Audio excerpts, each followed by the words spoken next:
ആദ്യം എണ്ണ ചൂടാക്കി കടുക്, വറ്റൽമുളക്, വേപ്പില, പച്ചമുളക്, സവാള, ഇഞ്ചി എന്നിവ വഴറ്റുക.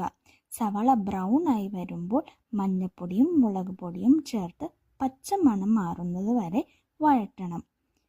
ഇതിലേക്ക് ഒരു വലിയ ഉരുളക്കിഴങ്ങ്, 2 ചെറിയ ബീട്രൂട്ട്, 2 ക്യാരറ്റ് എന്നിവ കുക്കറിൽ വെച്ച് 2 വിസിലിൽ വേവിച്ച് ഉടച്ചെടുത്തത് ചേർക്കുക.